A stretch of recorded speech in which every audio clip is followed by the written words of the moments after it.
ஹரி ஓம். அனைவருக்கும் நமஸ்காரம்.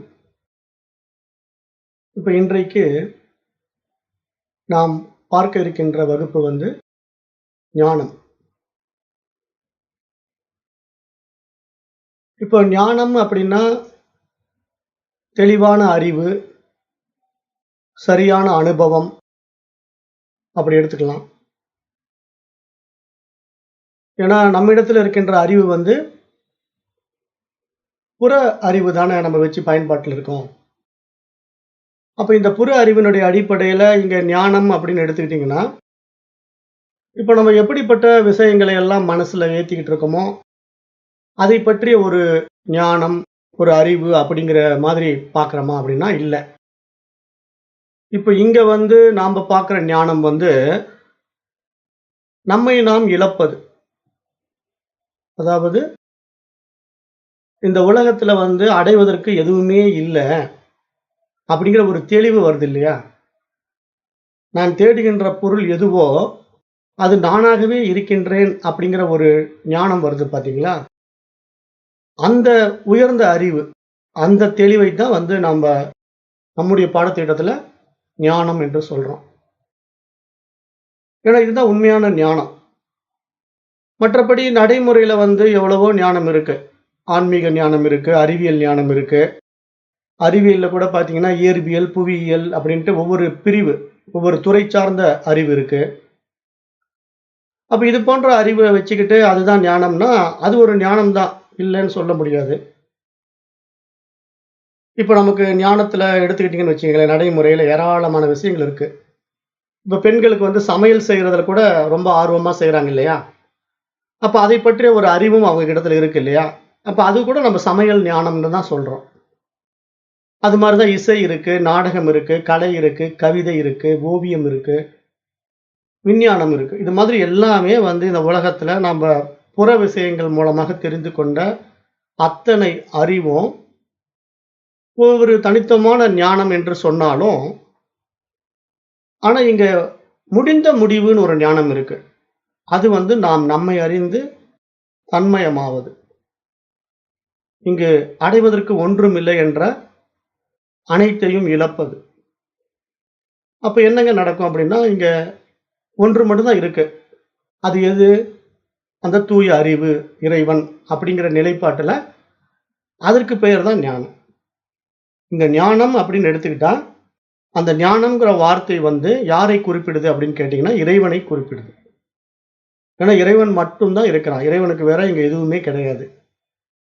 அப்ப இங்க நாமெல்லாம் இருக்கிறோமே, நம்ம இடத்துல நெறைய அறிவியல் ஞானம் இருக்கு, ஓவிய ஞானம் இருக்கு. ஒவ்வொரு துறையிலயும் நான் நல்ல அறிவாளியா பிரகாசிக்கிறேனுங்களே அப்படின்னு சொன்னீங்கன்னா, அந்த பிரகாசம் எல்லாம் அந்த தூய அறிவு உங்க மூலமா பிரகாசிக்குது அப்படிங்கிற ஒரு தெளிவு வந்துட்டா, நீங்க ஞானி. அந்த தெளிவு வரல அப்படின்னா, நீங்க அஞ்ஞானி. இப்படித்தான் நம்முடைய பார்வையில இங்க நம்ம பார்க்கிறோம். ஏன்னா இங்க வேதம் என்ன சொல்லிக் குடுக்குது அப்படின்னு பார்த்தீங்கன்னா, இங்க புற அறிவுனால நம்ம ஒன்றும் பிடிக்க முடியாது. ஏன்னா இந்த புற அறிவெல்லாம் இந்த உலகத்துக்காக, இந்த உலக உபயோகத்துக்காக நம்ம பயன்பாட்டுல வச்சிருக்கோம். ஆனா இந்த பயன்பாட்டுல இருக்கக்கூடிய இந்த அறிவுனால நாம நம்ம வந்த வேலைய முடிச்சுட்டு போகறதுக்கும் முடியாது. நம்ம அடைய வேண்டிய இலக்கும் வெகு தூரம் ஆயிடும். அதனால நம்ம இந்த புற விஷயங்கள் இருக்கிற நாட்டமெல்லாம் ஒன்றும் இல்ல. எல்லாமே அது நம்ம மூலமா இயங்கிட்டு இருக்கு. நான் அதற்கான ஒரு கருவி தான் அப்படின்னு எப்போ நாம நம்முடைய தனித்துவ அடையாளங்களை எல்லாம் இழந்துட்டு, அந்த தூய அறிவினிடத்துல நம்மை நாம் ஒப்படைத்து விட்டு சரணாகதி அடையிறோமோ, அப்பொழுது மட்டும் தான் நான்ங்கிற ஒரு விஷயமே இங்க இல்ல. அப்ப நானுங்கிற அந்த தனித்துவ அடையாளங்கள் எல்லாம் காணாம போயி, இங்க எல்லாமே இறைத்தன்மையாக மாறி, இங்க இருப்பது இறைவன் மட்டும் தான் அப்படிங்கிற ஒரு தெளிந்த அறிவு உண்டாகும். அது தன்னைத்தான் அறிவது. அதுக்கு பேர் தான் தூய அறிவு. அதுதான் ஞானம் என்று இங்க மகான்கள் சுட்டிக்காட்டுறாங்க. இப்ப உலகியல் ஞானமெல்லாம் எடுத்துக்கிட்டீங்கன்னு வச்சுக்கங்களேன். இப்ப ஒருத்தருக்கு பைக் ஓட்டுறதுக்கு தான் தெரியும். அவருக்கு கார் ஓட்ட தெரியாது. அவர் பைக் மட்டும் நல்லா ஓட்டுவாரு. அப்ப அவர் கார் ஓட்டணும்னு ஆசைப்பட்டாருன்னா, அப்ப அந்த கார் ஓட்டுவதற்கான, அந்த காரை இயக்குவதற்கான நுட்பமான சூட்சுமத்தை அவர் அறிந்து கொள்ள வேண்டும். அதன் பின்னர் அவர் அந்த விஷயத்தை வந்து நடைமுறைப்படுத்தும் போது ஏற்படுகின்ற சில சவால்களை வந்து அவர் சரி செய்து தெரிந்து கொள்ள வேண்டும். அப்ப அவருடைய விஷயத்தை பொறுத்தவரைக்கும், அதாவது ஒரு 2 சக்கர வாகனத்தை ஓட்டுகின்ற அவருடைய விஷயத்த பொறுத்தவரைக்கும், 4 சக்கர வாகனத்தை ஓட்டுவதற்கான ஒரு சில பயிற்சிகளையும், முயற்சிகளையும் அவர் மேற்கொண்டு, அதற்கான சவால்களை அவர் சரி செய்து கொள்ள எடுப்பதற்கான ஒரு அறிவு இருக்கு பார்த்தீங்களா? அதுவும் ஞானம் தான். ஆனா அந்த ஞானம் என்ன அப்படின்னா, அது புற ஞானம். அப்ப இது மாரி புற ஞானங்கள் வந்து நெறைய இருக்கு. நாம வந்து இப்ப படிக்கிற இந்த அத்தியாத்ம யோகம் கூட புற ஞானம் தான். வேதங்களும் அதுதான் சொல்லுது. ஆன்மீகமும் அததான் சொல்லுது. இப்ப ஆன்மீக விஷயங்களும் நம்ம வெளியிருந்து ஏற்றிக்கொள்ளுகின்ற ஒரு புற அறிவு தான். அதுல வந்து இந்த புற அறிவுக்கெல்லாம் வந்து ஒரு முடிந்த முடிவு இருக்கா அப்படின்னு கேட்டீங்கன்னா, இல்லையே. இங்க நம்ம என்ன விஷயத்த ரொம்ப ஆழ்ந்து புரிந்து கொள்ளணும் அப்படின்னா, இப்ப உலகியல் சார்ந்த விஷயங்கள்ல வந்து நம்ம எல்லோருமே ஒரு வகையில ஞானிகள் தான். அறிவாளிகள் தான். அதுல ஒண்ணும் சந்தேகம் கிடையாது. ஏன்னா ஒவ்வொருத்தர்கிட்டயும் ஒவ்வொரு திறமை இருக்கு. அந்த திறமைய நம்ம வெளிப்படுத்திக் கொண்டிருக்கிறோம்.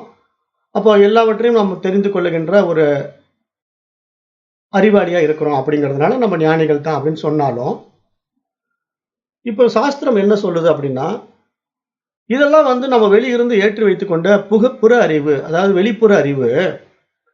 ஆனா இது எல்லாம் அறியும் அறிவு இருக்கு. அனைத்தையும் அறியும் ஒரு அறிவு இருக்கு. அந்த அறிவு தான் தூய்மையான அறிவு. அந்த அறிவு தான் எல்லாவற்றையும் அறிவதற்கு ஆதாரமாக நம்மிடத்திலேயே இருக்கு. அப்ப அந்த அறிவு இருப்பதினால் தான் நான் புறத்திலிருந்து எல்லாவற்றையும் தெரிந்து கொள்ள முடிகிறது.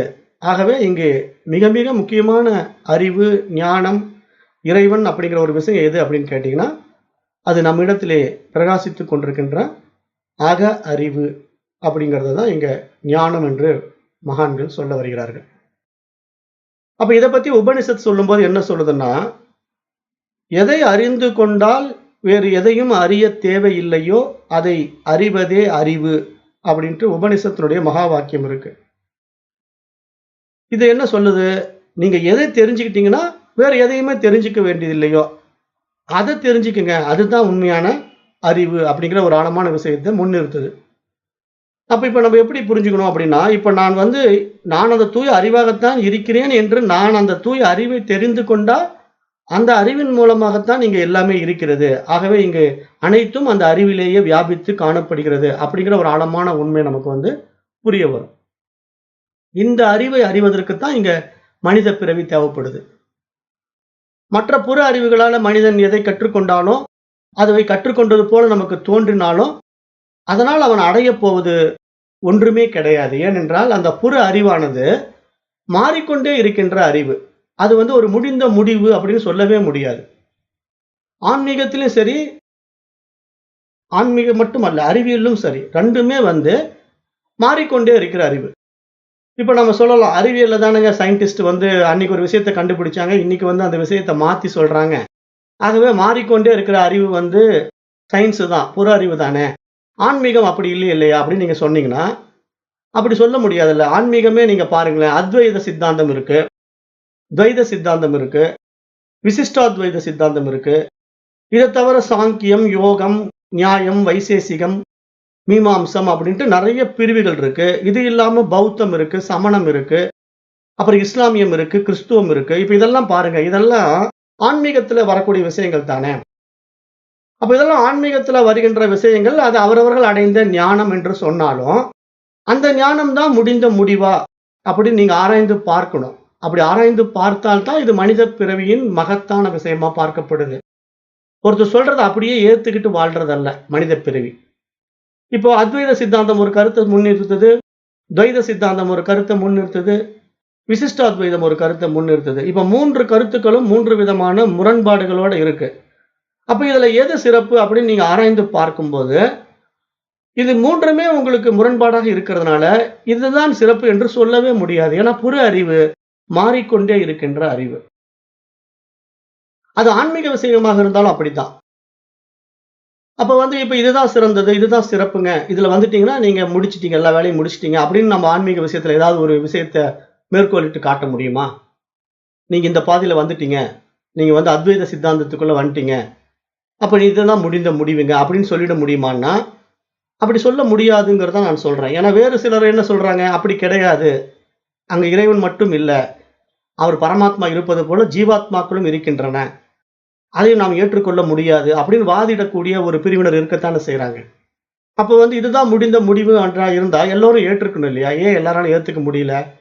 அப்ப ஒரு சிலரால அந்த கருத்தை ஏற்றுக்கொள்ள முடியாததுனால, அது முடிந்த முடிவான கருத்து என்று சொல்ல முடியாது. ஆகவே நம்ம ஆன்மீகத்துல இதுதான் சரி அப்படிங்கிற ஒரு தீர்மானத்துக்கும் வர முடியாது. அப்ப இப்படித்தான் ஆன்மீகமெல்லாம் இருக்கிறது மாரி தான் அறிவியலும் இருக்கு. அறிவியல்ல அன்னைக்கு ஐசக் நியூட்டன் ஒண்ணு கண்டுபிடிச்சாரு. அப்புறம் தாமஸ் ஆல்வா எடிசன் ஒண்ணு கண்டுபிடிச்சாரு. அப்புறம் ஐன்ஸ்டைன் ஒண்ணு கண்டுபிடிச்சாரு. அப்படின்னா விஞ்ஞானிகளுக்குள்ள நெறைய முரண்பட்ட கருத்துக்கள். அப்புறம் குவாண்டம் தியரி, அப்புறம் ஸ்ட்ரிங் தியரி அப்படின்னு நெறைய புது புது தியரி. சயின்ஸ்ல ஏதேதோ தியரிகள்லாம் இப்ப வருது. அப்ப அந்த மாரி நெறைய வளர்ச்சிகள் வந்துகிட்டே இருக்கு. புது புது கண்டுபிடிப்புகள் இருந்துகிட்டே இருக்கு. அது ஏற்கனவே கண்டுபிடித்த விஷயத்துக்கு முரண்பாடாகவும் இருக்கு. ஆகவே அந்த பழைய விஷயங்கள் தான் அறிவியலை பொறுத்தவரைக்கும் முடிந்த முடிவா அப்படின்னா இல்ல. அதுவும் கண்டுபிடித்துக் கொண்டே இருக்கிறார்கள். அப்ப நீங்க ஞானம் அப்படிங்கிற ஒரு விஷயத்துக்குள்ள, இதுதான் சிறப்பு, இதுதான் முடிந்த முடிவு, இதுதான் சரி அப்படிங்கிறத நீங்க எதை வைத்து ஏற்றுக்கொள்ள முடியும்னா, நீங்க எதையுமே ஏற்றுக்கொள்ள முடியாது அப்படிங்கிறது தான் விஷயம். அப்ப இந்த மாதிரி இருக்கிறதுனால, இதுவா ஞானம் அப்படின்னு கேட்டா, சாஸ்திரம் அப்படி சொல்லல. இது ஞானமே கிடையாது அப்படின்னு சொல்லுது. ஏன்னா இதெல்லாம் மக்கள் புறத்தை நாடுகின்ற விஷயங்கள், புற அறிவான விஷயங்கள் அப்படின்னு சொல்லுது. அதனால என்னன்னா, அவருக்கு கொடுக்கப்பட்ட அந்த வேலையை சரியாக, திறமையாக அவருக்கு செய்ய தெரியும். அதுல அவருக்கு ஒரு திறமை இருக்கு. அதுல அவருக்கு ஒரு ஞானம் இருக்கு. இப்ப வீட்ல பெண்மணிகள் சமையல் செய்றாங்கன்னா, அந்த சமையல சிறப்பாக செய்வாங்க. அந்த சமையல் செய்வதற்கான திறமையும், அறிவும் அவர்களிடத்தில இருக்கிறது. அந்த விஷயத்திலே அவர்கள் ஞானத்தினோடு தான் இருக்கிறாங்க. ஆனா, அந்த ஞானம் நாம் இந்த வாழ்க்கையை கடை தேறுவதற்கு சாத்தியமாகுமானா, எப்படி ஆகும்? அது மாரி ஒருத்தர் டிரைவர் இருக்காரு. அவர் ஒரு பஸ் ஓட்டுறவரு, பஸ் ஓட்டுற வேலைக்கு போறாரு. அப்ப அவருடைய திறமை அந்த பஸ்ஸை ஓட்டுவது. அந்த டிரைவிங் வேலையில, அந்த ஓட்டுநர் வேலையில அவர் சிறப்பாக செய்வது. எங்கேயும் விபத்து நேராம, யாருக்கும் எந்த ஆபத்தும் வராத மாரி அவர் அந்த வண்டியை, வாகனத்தை ஓட்டிக்கொண்டு செய்கின்றார் என்றால், அதைப் பற்றிய ஒரு அறிவு அவரிடத்துல இருக்கு. அந்த வாகனத்தை கையாளுவதற்கான பயிற்சி அவர் பெற்றிருக்கின்றார். அவரிடத்தில் அந்த திறமை இருக்கிறது. அது ஒரு முழுமையான அறிவா அப்படின்னு கேட்டா, எப்படி முழுமையான அறிவாக முடியும்? அது வெளி விஷயத்துக்கான புற அறிவு. அவ்வளவுதான். அப்ப இதெல்லாம் பலவிதமான ஞானங்கள், பலவிதமான அறிவுகள் என்று நம்ம எடுத்துக்கொண்டாலும், இதெல்லாம் நமக்கு நடைமுறையில் பயன் கொடுக்காது. அப்ப எதுதாங்க பயன் கொடுக்கும்? அப்படின்னு கேட்டீங்கன்னா, காயத்ரி மந்திரம் என்ன சொல்லுது? தியோ யோன பிரச்சோதயாத். ஓம் பூர்புவஸ்வஹ தத் சவிதுர்வரேண்யம் பர்கோ தேவஸ்ய தீமஹி தியோ யோன பிரச்சோதயாத். இப்ப இந்த தியோ யோன பிரச்சோதயாத் அப்படிங்கிற வார்த்தை என்ன பொருள் குடிக்குது அப்படின்னா, எனது அறிவை மிளிரச் செய்வாயாக. என்னுடைய அறிவை ஒளிரச் செய்வாயாக என்றுதான் அதுக்கு அர்த்தம். தியோ யோன பிரச்சோதயாத் என்றால் என்னிடத்தில் இருக்கின்ற அந்த தூய அறிவை மிளிரச் செய்ய வேண்டும், ஒளிரச் செய்ய வேண்டும் என்றுதான் பிரார்த்தனை செய்வதாக அந்த காயத்ரி மந்திரம் அமைக்கப்பட்டிருக்கு.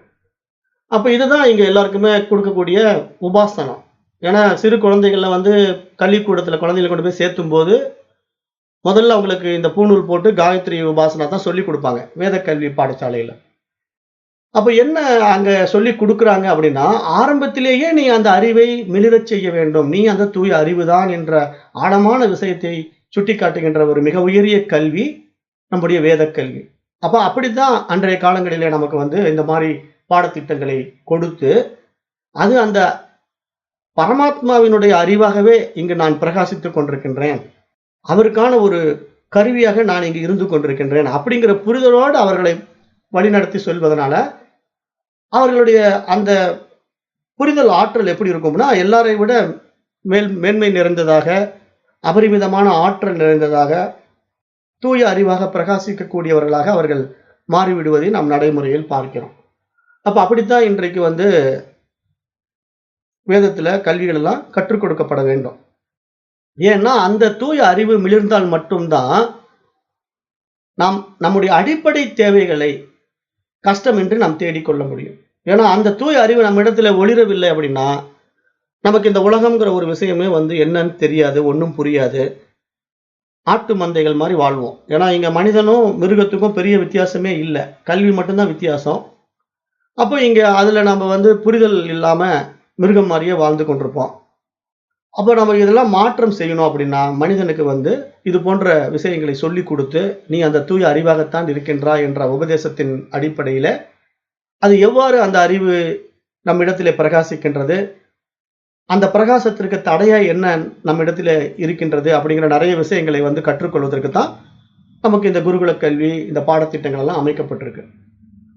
அப்ப பொதுவா நம்ம பக்தியினுடைய அடிப்படையில நம்ம வந்து ஆன்மீகத்துல ஆழமான விஷயங்கள தேடி, இறைவனை தேடி நம்ப பயணம் பண்ணாலும், அப்ப அந்த இறைவனை அறிவதற்கான மார்க்கங்கள் பலவாறாக இருந்தாலும், அந்த இறைத்தன்மைய நம்ம எப்படி பார்க்கிறோம்?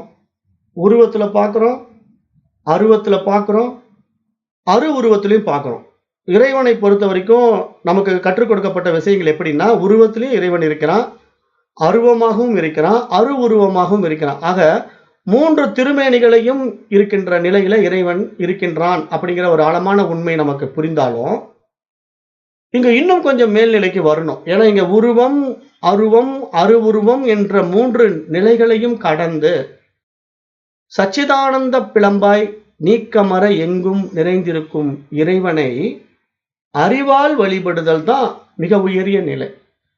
இறைவனை நம்ம வழிபடக்கூடிய மிக உயரிய நிலைங்கிறது என்னன்னா, அவனை தூய அறிவாக பாவித்து, நாம் அந்த தூய அறிவாக இருக்கின்றோம் என்று அவனிடத்திலே பக்தி செய்கின்ற உண்மையான பக்தி. அதற்கு பேர் வந்து அனன்ய பக்தின்னு பேரு. பக்தின்னா ஆரம்ப நிலையில பக்தி வந்து துவைதத்துல இருந்தாலும், அந்த பக்தி வந்து மேல்நிலைக்கு வர்றது எப்படி முடியணும் அப்படின்னா, நான் வேறல்ல, இறைவன் வேறல்ல. 2மே ஒன்றுதான் அப்படிங்கிற அந்த அந்நியமில்லாத பக்தியாக அது மாறும்போது தான் அதுக்கு பேர் வந்து அனன்ய பக்தின்னு பேரு. அந்த அனன்ய பக்தி நிலைக்கு வந்துட்டா, அதுதான் இங்க தெய்வீக நிலை, ஆனந்த நிலை, அமைதி நிலை, அறிவு நிலை என்று சாஸ்திரங்கள் எல்லாம் சுட்டிக்காட்டுது. இதைப் பற்றி நெறைய அங்கங்களாக, பகுதிகளாக சாஸ்திரங்கள் எல்லாம் வகுத்து தொகுத்து குடுக்குது நமக்கு. எல்லா சமயங்களும் இதை பேசுது. இப்ப நம்முடைய 4 அங்கங்களா எடுத்துக்கிட்டோம் அப்படின்னா, இப்ப கேட்டல் இருக்கு. நம்ம வந்து ஒரு விஷயத்த வேதத்த படிக்கிறோம். இந்த மாரி சாஸ்திரங்கள் எல்லாம் படிக்கிறோம் அப்படின்னா, காதுகளால் ஃபர்ஸ்ட்டு நம்ம அத கேட்கிறோம். கேட்டல் அப்படிங்கிற ஒரு விஷயம் நம்ம இடத்துல நடக்குது. அப்புறம் அந்த கேட்ட விஷயத்த வந்து நம்ம என்ன பண்ண போறோம்? சிந்திச்சு பார்க்கிறோம். இவரு இப்படி சொல்றாரே, புற அறிவுன்னு ஒண்ணு இருக்குங்கிறாரு, அக அறிவுன்னு ஒண்ணு இருக்குதுங்கிறாரு. அப்ப இது எப்படி சாத்தியம்? இப்ப நான் வந்து எல்லாம் வெளியிருந்து தானே தெரிஞ்சுக்கிறேன். இவரு என்னமோ உள்ள இருந்து மலருங்கிறாரு. அது எப்படிங்க மலரும்? நான் வெளியிருந்து தானே எல்லாத்தையும் கேட்டு எது? ஆனா எது? அப்படின்னு வெளியிருந்து தானே படிச்சு, படிச்சு எல்லாம் கத்துக்கிட்டேன். இவரு உள்ள இருந்தே மலரும், மலரும்ன்னு சொல்லிக்கிட்டு இருக்காரு. அது எப்படி மலர்றது? அப்படிங்கிற ஒரு சிந்தனை நம்ம இடத்துல வர வேண்டும் இல்லையா? அப்படி வந்தா நமக்கு என்ன புரியணும் அப்படின்னா, இப்ப நம்ம வந்து வெளியிருந்து கத்துக்கிறதுக்காக போறோம். ஸ்கூலுக்கு போறோம். அங்க வந்து டீச்சர் நமக்கு ஃபர்ஸ்ட்டு அப்படின்னு சொல்லிக் குடுக்குறாங்க. அப்புறம் ஆன்னு சொல்லி தராங்க. அம்மா, ஆடு அப்படின்னு ஆரம்பிக்கிறோம். முதல்ல நம்ம வந்து ஆரம்ப பள்ளிக்கூடத்துல.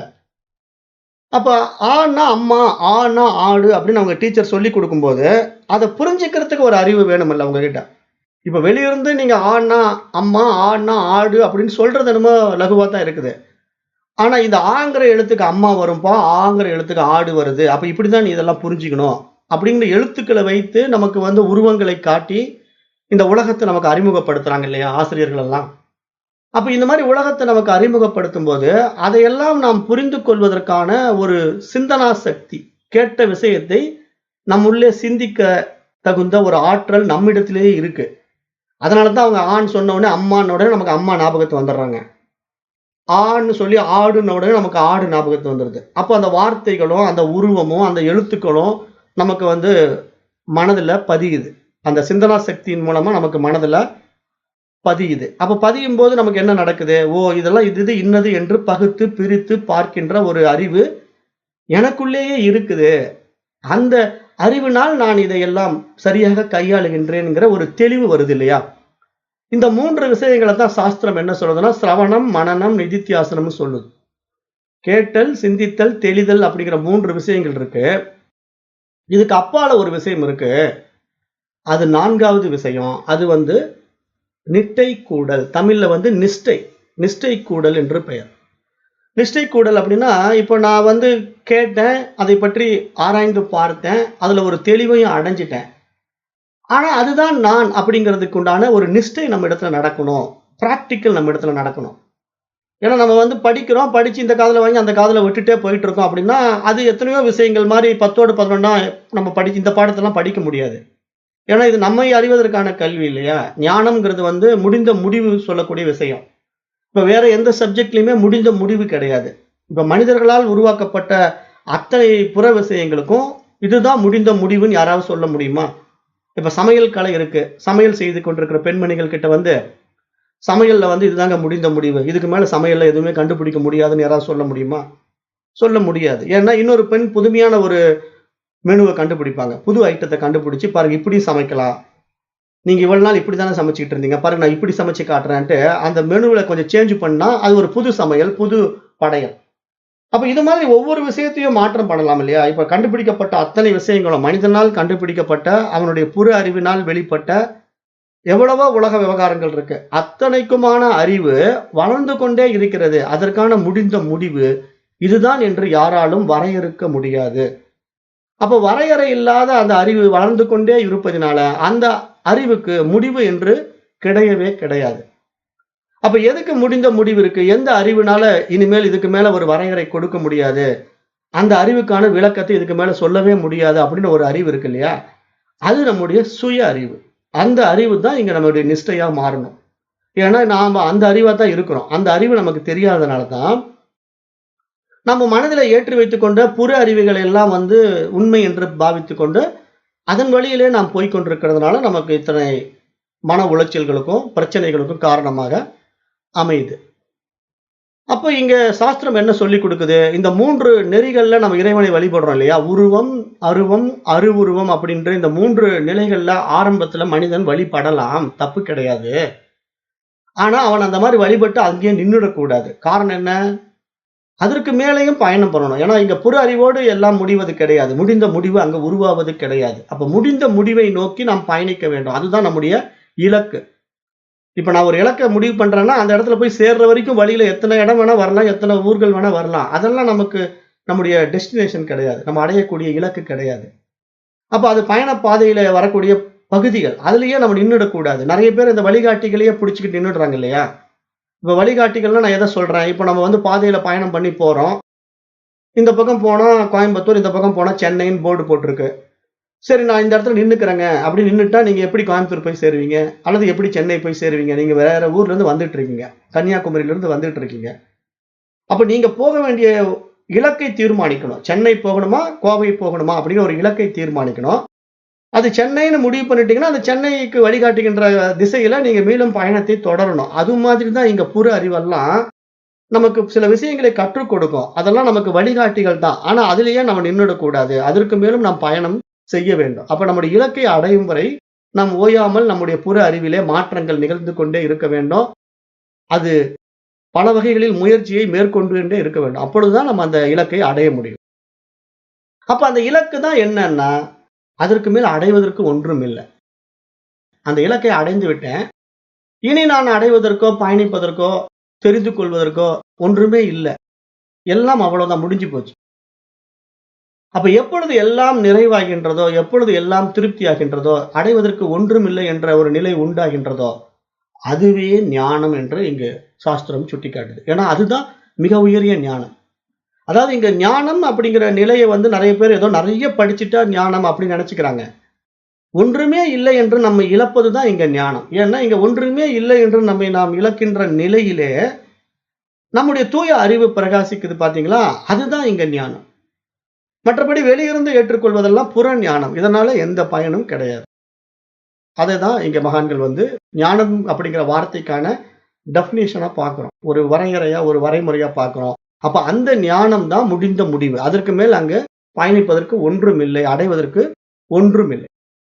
அப்ப இந்த ஞானம் கைகூடுவதற்கு தான் நமக்கு குருமார்கள் வருகிறார்கள். ஏன்னா இதை வந்து தனி மனிதன் தானாகவே முயன்று அடைய முடியாது. காரணம் என்னன்னா, அவனிடத்திலேயே அந்த சுய அறிவு இருந்தாலும், அத காட்டிக் கொடுப்பதற்கு ஒருத்தர் வேணும். காட்டிக் கொடுப்பதற்கு ஒருத்தர் இருந்தா தான், அது வந்து என்ன, ஏது அப்படின்னு அவன் புரிஞ்சுக் கொண்டு அதை அவன் சரியாக பயணிக்க முடியும். ஏன்னா எல்லோருமே வந்து என்கிட்டயே எல்லா அறிவு இருக்கு. நானே தெரிஞ்சுக்கிறேன் அப்படின்னு நான் ஒரு முயற்சி எடுத்திருந்தா, இன்றைக்கு இந்த உலகமே சுபிட்சமா மாறி இருக்கும் இல்லையா? எல்லாருமே வந்து அறிவாளிகளா மாறி இருப்பாங்க. எல்லாருமே அந்த பிரம்ம நிஷ்டையில நின்னு இருப்பாங்க. ஏன் நிக்க முடியல? அப்படி போக முடியாது. காரணம் என்ன அப்படின்னா, இவர்களுடைய மனப்பான்மை என்னன்னா, இந்த புற அறிவின் மூலமா, மனம் ஏற்றி வைத்துக் கொண்ட எண்ணங்களின் மூலமா சிக்கிக் கொண்டிருக்கிற மனசு, அந்த விஷயங்களை நோக்கி தான் ஈர்த்துக் கொண்டு அவர்களை நகர்த்திக் கொண்டே இருக்கும். அதுதான் சரிங்கிற மாரி அவங்க மைண்ட் செட்ல ஓடிக்கிட்டே இருப்பாங்க. அந்த ஓட்டத்துக்கு ஒரு முடிவே கிடையாது. அது ஒரு முடிந்த முடிவை அடையுமான்னா, என்றும் அடையாது, அடையவும் முடியாது. அவன் இந்த பயணப் பாதையை தடுத்து, அவனுடைய அஞ்ஞானத்தை நீக்கி, அவனை அந்த தூய அறிவாகத்தான் இருக்கின்றாய் என்று ஒருத்தர் சுட்டிக்காட்ட வேண்டுமானால், அந்த இடத்திலே குரு என்பவர் வர வேண்டும். அந்த குரு வந்தால் மட்டும் தான் அவனுக்கு பாதை தெரியும், வழி பிறக்கும். அப்ப அந்த சரியான வழியை அவன் தேர்ந்தெடுத்து பயணம் பண்ணும்போது மட்டும் தான், அவன் அடைய வேண்டிய இலக்கை அடைய வேண்டும், அடைய முடியும்.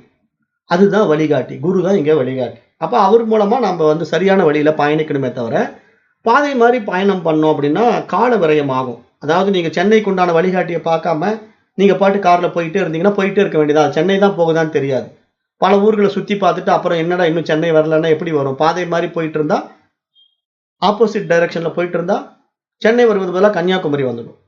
அப்ப இந்த மாதிரி எல்லாம் நம்ம வந்து பாதை மாரி பயணிக்கிறது தான் ஆன்மீகத்துல நெறைய பேர் செஞ்சுட்டு இருக்காங்க. காரணம் என்னன்னா, அவங்களே சுய குருவாயிடுறாங்க. அவர்களுக்கே எல்லாம் தெரியுங்கிற ஒரு ஆணவம். அப்புறம் அவர்களே படித்து விட்ட படிப்பை வச்சுக்கிட்டு, இதுதான் முடிந்த முடிவுங்கிற ஒரு தீர்மானத்துக்கு வந்து விடுகிறார்கள். அப்ப இதெல்லாம் தவறான புரிதல். ஏன்னா, அந்த புத்தக அறிவு எப்படி முடிந்த முடிவாக இருக்க முடியும்? அந்த புத்தகத்துல சொல்லப்பட்ட கருத்தை வைத்துக்கொண்டு, அந்த ஆசிரியர் தான் குரு, அவர் தான் சொல்றது சரி, அப்படிங்கிற ஒரு தீர்மானத்துக்குள்ள அவன் வந்துட்டான் அப்படின்னா, அவன் அங்கேயே சிக்கிக்கிறான். ஏன்னா, அதுக்கு மேல அவன் பயணிக்க மாட்டான். அதுதான் இந்த மாரி பயணப் பாதையில நெறைய பேர் வந்து தோல்வி அடையறாங்க. ஏன்னா, ஒரு விஷயத்த புடிச்சுக்கிட்டு, அது சரி அப்படிங்கிற ஒரு சாதனைய பயன்படுத்திக் கொண்டு வாழ்கின்றவர்கள் எல்லாம், வாழ்க்கையினுடைய இறுதி இலக்கை அடைவது கிடையாது. காரணம் என்னன்னா, புரிதலற்ற தன்மை அப்படின்னு இங்க பார்க்கிறோம். அப்ப நம்ம எப்படிங்க அந்த பாதைய சரியா புடிக்கிறது, கரெக்ட்டா நம்ம பயணம் பண்றது அப்படின்னா, இங்க நம்முடைய அறிவை யார் காட்டிக் குடுக்குறாங்களோ, அவங்க தான் உண்மையான சத்குரு. அதாவது குரு அப்படிங்கிறவங்க வந்து நெறைய இருக்கலாம். நான் தான் ஏற்கனவே சொல்லியிருக்கேன். குரு அப்படிங்கிற பாடத்திட்டங்கள்ல நீங்க எடுத்துக்கிட்டீங்க அப்படின்னா, ஆனா, ஆவன்னா சொல்லிக் குடுக்கின்ற முதல் வகுப்பு ஆசிரியரும் நமக்கு குரு தான். ஸ்கூல் டீச்சர் நமக்கு குரு தான். அதே மாதிரி நானு வந்து 1ஆம் கிளாஸ்ல அந்த குரு கிட்ட படிச்சேன். அப்புறம் 2ஆம் கிளாஸ்ல வேற குருவ புடிச்சேன். அப்புறம் 10த் வரும்போது அவர விட ரொம்ப அதிக படிச்ச குரு கிட்ட வந்து தான் 10த் கிளாஸ் எல்லாம் நான் படிச்சேன். அப்புறம் நான் டிகிரிக்கு வரும்போது அவங்கள விட அதிக படிச்ச குரு கிட்ட வந்து தான் நான் டிகிரி சப்ஜெக்ட் எல்லாம் படிச்சேன். அப்ப அடுத்தது நான் வந்து பிஹெச்டி லெவல்ல போகணும்னா, இன்னும் கொஞ்சம் உயர்ந்த விஷயத்த தெரிந்துகிட்ட குருமார்கள் கிட்ட போனா தானே நான் பிஹெச்டி சம்பந்தப்பட்ட பாடங்கள படிக்க முடியும். அப்ப அது மாதிரி இந்த ஞானம்ங்கிற விஷயத்துல வந்து பயணம் பண்ணுகின்ற இலக்கு எப்படி இருக்கு அப்படின்னு கொடுக்கப்பட்டிருக்கு அப்படின்னு பார்த்தீங்கன்னா, நம்முடைய சனாதன தர்மத்திலேயே இதுக்கு வழி சொல்லப்பட்டிருக்கு. எப்படி சொல்லப்பட்டிருக்குன்னா, சரியை, கிரியை, யோகம், ஞானம் அப்படிங்கிற 4 படிநிலைகள நமக்கு கொடுத்து, நீ ஆரம்ப நிலையில 1ஆம் கிளாஸ் மாணவனா ஸ்கூல்ல சேரும்போது எப்படி ஆனா, ஆவன்னா படிக்கிறியோ, அப்படி ஆன்மீகத்துல நீ முதல்ல உள்ள வரும்போதுப்பா இந்த சரிகைய படி. சரீரத்தால் இந்த உலகத்துக்கு நீ சேவை செய். நீ வந்து உனக்கு என்னென்ன விருப்பமோ, இந்த சமுதாயத்துக்கு எப்படி செய்ய முடியுமோ அதெல்லாம் செஞ்சுடு. கோயில்ல போய் அன்னதானம் பண்ணு. கோயில கூட்டி மெழுகி குடு. அங்க 4 பேருக்கு உபகாரமா ஏதாவது காரியத்தை செய்து வாழ்ந்து கொண்டிரு அப்படின்னு சொல்லிக் குடுப்பாங்க. அது வந்து சரியை நிலை. ஆன்மீகத்தினுடைய முதல் நிலை. அந்த நிலையில பயணம் பண்றோம். அப்ப பயணம் பண்ணும்போது நமக்கு பாதைகள் புரிய வருது. இதுக்கு மேல ஏதோ விஷயம் இருக்கு. அப்ப இது வந்து நமக்கு சரீரத்தால் செய்கின்ற நிலையில இறைவன் வந்து இப்படி இருக்கிறான். இது நமக்கு வந்து ஒரு ஃபுல்ஃபில்னஸ குடுக்கல. இன்னும் என்னமோ இருக்கு. இதுக்கு மேல ஏதோ விஷயம் இருக்கு. அப்ப நான் அந்த இறைவன வந்து வெளிய மட்டும் பார்க்காம எனக்கு உள்ளேயுமே கொஞ்சம் பார்க்கலான்னு தோணுது அப்படின்னு சொல்லும்போது, அடுத்தது கிரியாவுல என்ன சொல்லித் தராங்க? ஜபங்கள் சொல்லிக் குடுக்குறாங்க. தியானம் சொல்லிக் குடுக்குறாங்க. கூடுதலான சில பயிற்சி முறைகள் எல்லாம் அதுல சேர்க்கப்படுது. எதுக்காகன்னா, வெறும் சரீரத்தால செஞ்சுகிட்டு இருக்க வேண்டாம். கொஞ்சம் உள்ளேயும் பாரு அப்படின்னு சொல்லி, புறத்துல செய்யக்கூடிய காரியத்தோட அகத்துல திரும்பி பார்ப்பதற்கான சில வழிமுறைகள் வந்து கிரியையில காட்டிக் கொடுக்கப்படுது. அப்ப அதுலயும் நம்ம பயணம் பண்ணும்போது, இன்னும் மனம் வந்து பக்குவம் அடையுது. அப்ப இங்க மனது பக்குவம் அடையும்போது, இங்க மனது என்ன ஆகுதுன்னா, மந்திரங்கள ஜெபிச்சுக்கிட்டு, தியானத்த பண்ணிக்கிட்டே இருக்க, அந்த மனம் வந்து செம்மையாகுது. செம்மையாதல் அப்படின்னா என்ன அர்த்தம் அப்படின்னா, அந்த அறிவு பிரகாசிக்க ஆரம்பித்தல்னு அர்த்தம். மனம் அது செம்மையானால், மந்திரம் ஜபிக்க வேண்டாம் அப்படின்னு மகான்கள் சொல்றாங்க இல்லையா? அதனுடைய உண்மையான அர்த்தம் என்ன அப்படின்னா, செம்மை அப்படிங்கிற வார்த்தை வந்து அறிவுன்னு அர்த்தம். தூய அறிவைத்தான் செம்மைன்னு சுட்டிக்காட்டப்படுது. அப்ப அந்த தூய அறிவுங்கிற நிலையில, அந்த அறிவை நான் எப்ப முழுமையாக உணர்கின்றேனோ, அப்ப எனக்கு இனிமேல் மந்திரங்கள் தேவை கிடையாது. எனக்கு எதுவுமே தேவையில்ல. ஏன்னா, அந்த தூய அறிவு என்னிடத்துல பிரகாசிக்க தொடங்கி விட்டது. அப்ப மந்திரமும் ஜபிக்க வேண்டாம், வாசியும் ஓட்ட வேண்டாம், எல்லாமே சொல்லப்பட்டிருக்கு. வாசியும் ஓட்ட வேண்டியதில்லை, மந்திரமும் ஜபிக்க வேண்டியதில்லை. எப்போ? மனம் அது செம்மையானால். மனம் செம்மையாகிவிட்டா இது எதுவுமே தேவையில்லை. அப்ப இங்க பேஸாவே எதை சொல்றாங்க? மைண்ட் தானே சொல்றாங்க. மனம் அது செம்மையானால் அப்படின்ற ஒரு வார்த்தையை வந்து நம்ம ஆழ்ந்து அடிக்கோடிட்டு கவனிக்கணும். இங்க வந்து மனம்ங்கிற வார்த்தை தான் ரொம்ப முக்கியம். அந்த மனசு தான் இங்க மாற்றத்தை நிகழ்த்தணும். அது எந்த லெவல்ல இருக்கு, அது எந்த லெவலுக்கு உயரணும். அஜ்ஞானத்தினால பல விஷயங்களை பிடிச்சுக்கிட்டு இருக்கிற மனசு வந்து எல்லாத்தையும் விட்டுட்டு அந்த தூய அறிவாக பிரகாசிக்கணும். அப்போ மனம் செம்மையாகும் போது அதற்கு மந்திரங்கள் தேவையில்லை, வாசி தேவையில்லை, எந்த ஒரு புற காரியங்களும் அங்க கொடுக்க வேண்டிய அவசியம் கிடையாது. ஏன்னா அது அறிவாக மாறிவிட்டது. அப்ப அந்த நிலையை மகான்கள் சுட்டிக்காட்டி அந்த நிலைக்கு வருவதுதான் இங்க ஞானம் என்றே சொல்கிறார்கள். அதற்கு முன்னாடி நாம என்ன பண்ணிக்கிட்டு இருந்தாலும் அதெல்லாம் அதை பற்றிய ஞானம், அந்த விஷயத்தை பற்றிய ஒரு அறிவு, அவ்வளவுதான். ஆனால் இந்த அறிவுக்கெல்லாம் அறிவாக அந்த தூய அறிவாகவே நானே இருக்கின்றேன் என்று தன்னை தான் உணர்கின்ற ஞானம் தான் மிக உயரிய ஞானம். அந்த ஞானம் தான் பரஞானம், இறை ஞானம் என்று இங்கு சுட்டிக்காட்டப்படுகிறது. அப்ப நாம இங்க என்ன புரிஞ்சுக்கணும் அப்படின்னா, இந்த உருவம், அருவம், அருவுருவம் அப்படிங்கிற நிலைகளை கடந்து நாம் அந்த தூய அறிவாகவே நம்மை நாம் உபாசிக்க வேண்டும். நாம் அந்த தூய அறிவாகத்தான் இருக்கின்றேன் என்று நம்முடைய யதார்த்தத்தை, நம்முடைய சொரூபத்தை நாம் தியானிக்க வேண்டும். அப்ப இங்க இதுதான் நம்முடைய இயல்பு, நம்முடைய யதார்த்தம், நம்முடைய சொரூபம். அப்ப அதுல நாம நின்னு பழக பழகத்தான் நம்ம வந்து அந்த நிஷ்டை வந்து கைகூடும். அதுக்கு பேர் தான் நிஷ்டைன்னு சொல்றோம். அதாவது சிரவண மனன நிதித்தியாசனம் அப்படிங்கிறது இந்த பாடத்திட்டங்கள் எல்லாம் படிப்பதினால் வருகின்ற அறிவு. அது வந்து பரோட்ச ஞானம்னு பேரு. அதாவது நீங்க என்ன சாஸ்திரங்களை வேணா படிக்கலாம், சைவ சித்தாந்தம் படிக்கலாம், வைணவ சித்தாந்தம் படிக்கலாம், வேதாந்தங்களை படிக்கலாம். ஆனா எல்லாமே நமக்கு வந்து ஒரு புற ஞானமா நம்ம அறிவுக்குள்ள போய் ஏறிக்கும், மனசுக்குள்ள போய் ஏறிக்கும். அதை பற்றிய ஒரு பாண்டித்யம் கூட நம்ம இடத்துல இருக்கலாம். ஆனாலும் அவைகள் எல்லாம் பரோட்ச ஞானம் தான். அதாவது வெளியிருந்து எடுத்துக்கொண்ட அறிவாகத்தான் இருக்குமே தவிர அனுபவ அறிவாக அது இருக்காது. அப்ப அனுபவ அறிவு அப்படிங்கிறது அந்த தூய அறிவிலே நாம் கலந்து நிஷ்டையில் இருக்கிறது. அதுவும் நானும் ஒன்றே என்ற நிலைப்பாட்டில் நிற்பது. அந்த நிலைப்பாடு தான் இங்க மிக உயரிய ஞானமாகவும், அந்த நிலையில் தான் அது பரநிலை, இறைநிலை அப்படின்னு இங்க சாஸ்திரம் சுட்டி காட்டுவதாகவும் நம்ம பார்க்கிறோம். அதுதான் இங்க உண்மையான பக்தி. அதுக்கு பேர் வந்து பராபக்தின்னு பேரு. அந்த பராபக்தி தான் நம்ம இங்க செய்யணும். மற்றபடி நம்ம வெளியே பண்ணக்கூடிய இந்த துவைத பக்தி எல்லாம் வந்து பாத்தீங்கன்னா ஒரு தற்காலிகமான மன அமைதியை கொடுக்கும், நம்முடைய தேவைகளுக்கான ஒரு பிரச்சனைகளுக்கு ஒரு சொல்யூஷன் கொடுக்கும். அது எல்லாமே வந்து நம்ம மனம் வேண்டுவதனால நடக்கிறதாகத்தான் நம்ம பார்க்கணும். ஏன்னா மனசு வந்து அந்த தேவதை கிட்ட போய் தன்னுடைய கோரிக்கையை முன்னிறுத்துது. அப்புறம் அந்த தேவதை மேல இருக்கிற அபிமானத்திலையும் நம்பிக்கையிலையும் அந்த மனசு என்ன நினைக்குது, அது நடந்துவிடும் என்று ஆழ்ந்து நம்புது. அந்த நம்பிக்கையின் அடிப்படையில் அது நடந்தேறிடுது. அப்போ அங்க அந்த நம்பிக்கை வெற்றி பெற்றவுடன் நம்ம என்ன நினைக்கிறோம், அந்த தேவதையினுடைய அனுகிரகம், அருள் நமக்கு கிடைச்சி இது நடந்துருச்சு அப்படின்னு நினைக்கிறோம். ஆனா நீங்க இதை ஆழமா நீங்க அந்த தூய அறிவு நிலைக்கு உயரும் போது என்ன தெரியும்னா, அது மாதிரி நடத்தியதும் நீங்களே தான் அப்படிங்கிறது புரிய வரும். ஏன்னா உங்களுடைய உள்ளேயே எல்லாமே இருக்கு, தனக்குள்ளேயே எல்லா ஆற்றலும் இருக்கு, வெளியிருந்து எதுவும் எடுப்பதற்கு இல்லை, எல்லாம் நம்மிடத்திலே இருக்கு. அதை பயன்படுத்த தெரியாமல் நம்ம வாழுகின்றோம் அப்படிங்கிற ஒரு அஜ்ஞானம் நம்ம இடத்திலே இருந்து நீங்கும் போதுதான் நம்முடைய வாழ்க்கை ஆனந்தமாக இருக்கும், தூய அறிவாக பிரகாசிப்பதாக மாறும் என்று பார்க்கிறோம். அப்ப இங்க வந்து நம்ம எப்படி இங்க வந்திருக்கிறோம், இந்த உடம்பு எடுத்து வந்திருக்கிறோம் அப்படின்னா, நாம வந்து உண்மையிலேயே என்ன உயிராற்றல் தானே. இந்த இறை சக்தியினுடைய ஒரு ஆற்றல் மயமாக நம்ம வெளிப்பட்டிருக்கிறோம். அப்படி ஆற்றல் மயமாக நம்ம வெளிப்பட்ட நம்முடைய நிலைப்பாடு வந்து ஒரு உயிராற்றலாக இந்த உலகத்துல பல்வேறு உடல்களை எடுத்து எடுத்து வந்து அனுபவமாக்கி கொண்டிருக்கு. ஏன்னா அந்த உயிர் தான் வந்து உடல்களை மாத்தி மாத்தி தன்னுடைய ஆசா பாசங்களுக்கு தகுந்த மாதிரி வாழ்ந்து கொண்டிருக்கு. அப்ப இந்த உயிரானது தன்னுடைய வாழ்க்கையை வாழும் போது அதனுடைய யதார்த்தம், அதனுடைய இயல்பு என்ன அப்படின்னா, அது ஏதாவது ஒன்றை சார்ந்துதான் வாழ விரும்பும், அது தனித்து வாழ விரும்பாது. அதுக்கு வந்து ஒரு பந்தம், பாசம் எல்லாம் இருக்கு. இதெல்லாம் சைவ சித்தாந்தம் பேசுது இல்லையா? பதி, பசு, பாசம் அப்படிங்கிற அடிப்படையில சைவ சித்தாந்தமும் இதை பேசும். இப்ப பதிங்கிறது வந்து இறைவன், பாசம் அப்படிங்கிறது என்ன, ஆன்மாக்களுடைய அந்த பற்று, அதாவது ஒரு சில விஷயங்களை பிடிச்சிக்குது, அதுல இருந்து உயிர் வந்து விடுபட மறுக்குது. அப்ப இதெல்லாம் வந்து நம்முடைய அஜ்ஞானம், அறியாமை என்கிறத சுட்டி காட்டுறதுக்கு தான் இது மாதிரி மகான்கள் வந்து நிறைய விஷயங்களை சொல்லி அதை புரிய வைக்க பாக்குறாங்க. அப்ப இங்க பதி யாரு, பசு எது, பாசம் எது அப்படின்னு பாத்தீங்கன்னா, பதி இறைவன், பசு இந்த உயிர்கள் அல்லது ஆன்மாக்கள் என்று சொல்லலாம். பசுங்கிறது உயிர் அல்லது ஆன்மா, பாசம் என்பது அதனுடைய பந்தம், கட்டு, அதுல சிக்குண்டு இருக்கு. அப்ப இது மாதிரி சைவ சித்தாந்தம் சொல்லுவது மாதிரி தான் எல்லா சாஸ்திரங்களும் பொதுப்படையாவே சொல்லுது. நீ அஞ்ஞானத்தினால உன்னை நீ வேறுபடுத்திக் கொண்டு இந்த மாதிரி பந்த பாசங்கள்ல சிக்கிக்கொண்டு நான் வேறு அது வேறு என்று நீ வாழ்ந்து கொண்டிருக்கிறாய். அப்ப இதெல்லாம் வந்து சத்தியம் கிடையாது. அசத்தியமான விஷயங்கள்ல நீ சிக்கிக் கொண்டிருக்கிறாய். அதை உண்மை என்று நம்பி ஏமாந்து கொண்டிருக்கிறாய் என்று நமக்கு புரிய வைக்க பாக்குது. அந்த உண்மையான சத்தை காட்டிக் கொடுக்க பாக்குது. அப்ப அந்த உண்மையான சத்தை யார் காட்டிக் கொடுக்கிறார்களோ அவர்கள் சத்குரு என்று நம்மால் அழைக்கப்படுகிறது. அவர்கள் தான் சத்தை காட்டிக் கொடுப்பதனால சத்குரு என்று நாம் போற்றுகின்றோம். ஏன்னா அவர்கள் மட்டும்தான் அந்த உண்மைத்தன்மையை காட்டிக் கொடுப்பார்கள். மற்ற குருமார்கள் எல்லாம் என்னன்னா ஆரம்ப நிலையில எப்படி குழந்தை படிக்க போகும்போது ஆனா ஆவண்ணா சொல்லி கொடுக்குறாங்க. அப்ப அந்த ஆனா ஆவண்ணா சொல்லி கொடுக்கிற ஆசிரியர் வந்து தப்புன்னு சொல்ல முடியாது. அவர்கிட்ட ஆனா ஆவண்ணா படிச்சா தான் நீங்க பிஹெச்டிலயே வந்து ஒரு பெரிய விஷயத்தை எழுத முடியும்.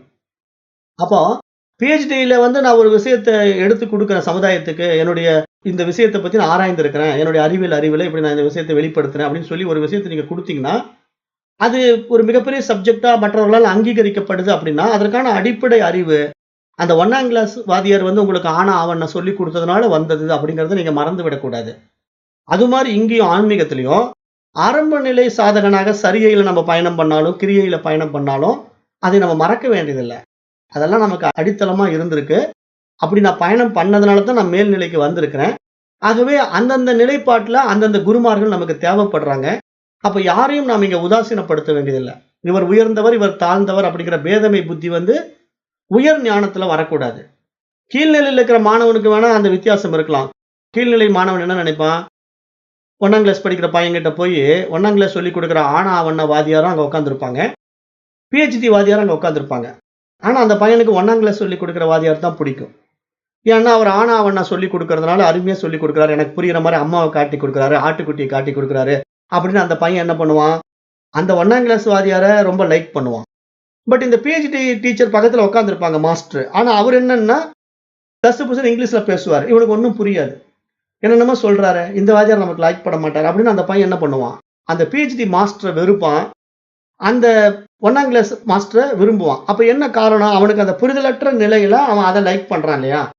இது மாரி இங்க ஆன்மீகமும் அப்படிதான். ஆன்மீகத்துல வந்து ஆரம்ப நிலை சாதகர்கள் வந்து அவரவர்களுடைய குருமார்களுடைய வழியில பயணம் பண்ணிட்டு இருக்கிறது சரியாகத்தான் இருக்கும். தப்பு கிடையாது.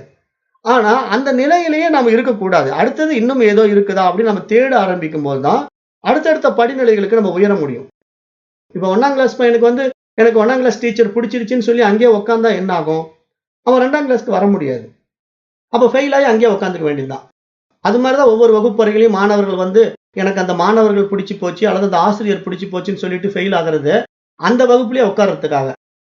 அப்ப அதனால என்ன அவன் அடைய போறான்? ஒண்ணும் அடைய போறதில்ல. அப்போ அந்த கல்வியினுடைய இலக்கை அவன் அடைவானான்னா எப்படி அடைவான்? அடைய மாட்டான் இல்லையா? அது மாதிரி ஆன்மீகத்திலயும் ஆன்மீகத்தினுடைய இலக்கு வந்து ஞானத்தில் ஞானம். அதாவது சரியை, கிரியை, யோகம், ஞானம் அப்படிங்கிற 4 படிநிலைகள்ல நம்ம பயணம் பண்ணணும். அப்படி பயணம் பண்ணும்போது சரியையில் சரியை, சரியையில் கிரியை, சரியையில் யோகம், சரியையில் ஞானம் அப்படிங்கிற 4 நிலைகள் அதிலேயே இருக்கு. சரியையிலேயே 4 பிராக்டிஸ் பண்ணணும். ஏன்னா, அந்த சரியையில இருக்கும்போது இதுக்கு மேல ஒரு விஷயம் இருக்குங்கிறத சரியையில் ஞானம் வரும்போது தான் அவன் கிரியைக்கே வருவான். சரியையிலேயே ஒரு ஞானம் வரணும். இல்லன்னா அவன் சரியையிலேயே உட்கார்ந்துட்டு இருப்பான். என்ன பண்ணிட்டு இருப்பான்? சரீரத்தால சேவை செஞ்சுக்கிட்டே இருப்பான். எடுபிடியாவே இருப்பான். ஆனா அவன் உள்ள திரும்பவே மாட்டான். காரணம் என்ன? அந்த சரியையிலேயே சிக்கிக்கிட்டு இருக்கான். அப்ப சரியையிலிருந்து கிரியை, சரியையிலிருந்து ஞானம் வந்தால் தான் அவன் அடுத்தது சரியைக்கு அடுத்த கிரியைங்கிற நிலைப்பாடே என்னங்கிறது தெரியும். அப்ப அது மாரி இங்க ஞானம் என்பது ஞானத்தில் ஞானம். அதுதான் மிக உயரிய நிலை. அப்ப 4 நாளா இந்த விஷயத்த நம்ம பார்க்கும்போது 16 நிலைகள் இருக்கு மொத்தம். இந்த 16 தான் 16 செல்வங்கள். இந்த 16ம் பெற்று பெருவாழ்வு வாழ்க அப்படின்னு ஆசீர்வாதம் பண்றாங்க இல்லையா? இதுதான் உண்மையான செல்வம். ஏன்னா இந்த 16 செல்வங்களையும் நீங்க சரியா தெரிஞ்சுக்கிட்டீங்க அப்படின்னா, இறுதியா ஞானத்தில் ஞானம் இருக்கு பாருங்க. அந்த ஞானத்தில் ஞானம் தான் முடிந்த முடிவு. அதற்கு மேல அடைவதற்கு ஒன்றும் இல்ல. தெரிஞ்சுக்கிறதுக்கு ஒன்றும் இல்ல. எல்லாமே எனக்குள்ள இருக்கு. எனக்கு வேற எதுவுமே இல்ல. அப்படின்னு நான் என்னில் நான் இரண்டற கலந்து விடுவது. நானும் இறைவனும் வேறு வேறு இல்ல என்ற புரிதலோடு ஒன்றாகி விடுவது. இதுக்கு பேர் வந்து அனன்ய பக்தி. எப்படி வேணா நம்ம பேர் வச்சுக்கலாம். அத்வைத சித்தாந்தத்துல ஒன்னஸ்ன்னு சொல்லிக்கலாம். அனன்ய பக்தின்னு சொல்லிக்கலாம். அகம் பிரம்மாஸ்மின்னு சொல்லிக்கலாம். இது மாதிரி நிறைய விஷயங்களை எடுத்து நம்ம உள்ள போட்டாலும் இங்கு அதற்கு மேல அறிவதற்கு ஒன்றும் இல்லை. இருப்பது ஞான் மட்டுமே. இதுதான் நிஷ்டையின் பேர். இதுதான் பிரம்ம நிஷ்டை, பிரம்ம அனுபவம், பிரம்மானந்தம், ஆத்ம அனுபூதி, ஆத்ம அனுபவம் அப்படின்னு பல பெயர்கள்ல சொல்லப்படுது. அப்ப இந்த நிலைப்பாடு என்னன்னா, நானே என்னை உணர்ந்து தன்மயமாய் நிற்பது. இதற்கு மேல அங்க அடைவதற்கு ஒன்றுமே இல்ல. அதுதான் எல்லாத்துக்கும் முடிந்த முடிவு. அதுதான் நம்ம அடைய வேண்டிய இலக்கு. அந்த இலக்க அடைஞ்சாச்சு. அப்பாடா! அப்படின்னு நம்ம ரிலாக்ஸ் ஆயிடணும். அவ்வளவுதான். நம்ம போய் அந்த ஊர் சேர்ந்துட்டோம். ரிலாக்ஸ் ஆயிடணும். அதுக்கு மேல திருப்பி ஓடுறதுக்கோ, பயணம் பண்றதுக்கோ அங்க ஒண்ணும் இல்ல. நம்ம வீட்ட நம்ம அடைஞ்சிட்டோம். இன்னும் நம்ம ரிலாக்ஸா இருக்க வேண்டியதுதான். அந்த மாதிரி ஒரு நிலைக்கு வர வேண்டும் என்றுதான் இங்க ஞானிகள் அந்த ஞானத்துல மிக உயர்ந்த நிலையாகிய ஞானத்தில் ஞானம் என்ற அடிப்படையில எதை காட்டி கொடுக்குறாங்க? சத்த காட்டி கொடுக்குறாங்க. அந்த சித்தை வைத்து சத்த காட்டி கொடுக்குறாங்க. ஏன்னா இறைவன் எப்படி இருக்கிறான்? சச்சித் ஆனந்தமா இருக்கிறான்.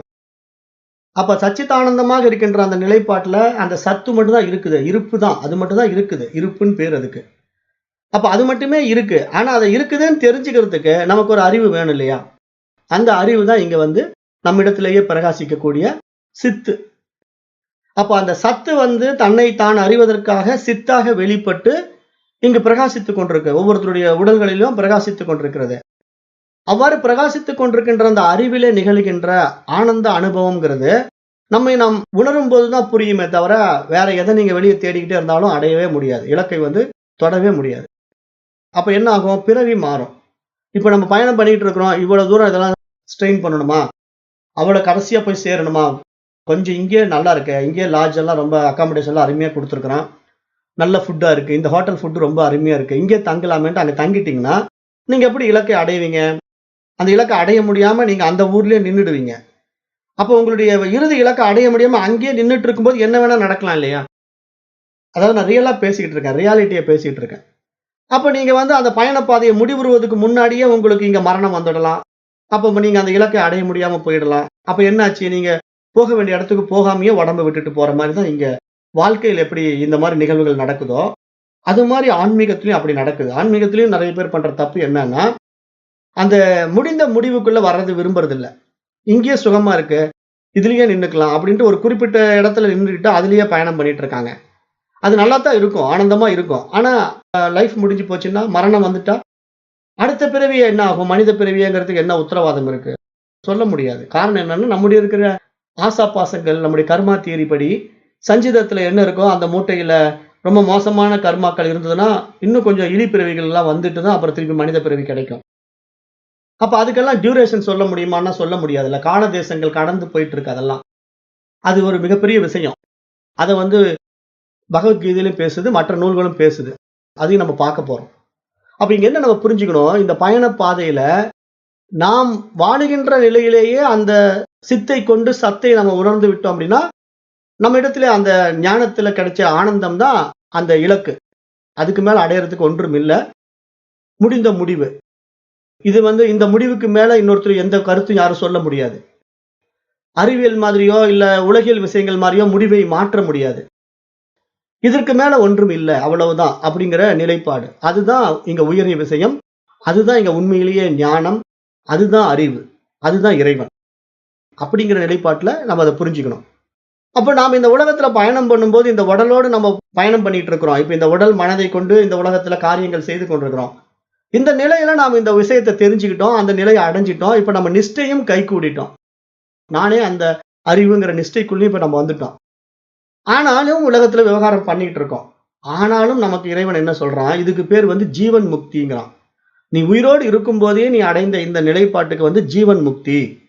ஆகவே இந்த நிலையில் நீ இரு. நீ இந்த உலகத்துல விவகாரம் பண்ணிக்கிட்டு இரு. நான் என்னுடைய தேவைக்காக தான் இதை கொடுத்திருக்கிறேன் அப்படிங்கிற நிலையில அவன் நம்மை கருவியாக பயன்படுத்துகிறான். அப்ப அந்த நிலையில நாம் இந்த உலகத்துல அவன் என்ன சொல்றானோ அவன் ஆட்டுவிக்கிற மாதிரி ஆடிக்கிட்டு இருக்கணும். ஏன்னா இங்க ஞானத்தினுடைய முதிர்ச்சி என்னன்னா, இதுக்கு மேல அடையறதுக்கு ஒன்றும் இல்ல. அப்ப இங்க நான் அவனுடைய கருவி என்ற நிலைப்பாட்டுல நான் என்னை இழந்து விட்டேன். நான் இனிமேல் எனக்கு ஒன்றும் இல்ல. அடைவதற்கும் ஒன்றும் இல்ல. அறிவதற்கும் ஒன்றும் இல்ல.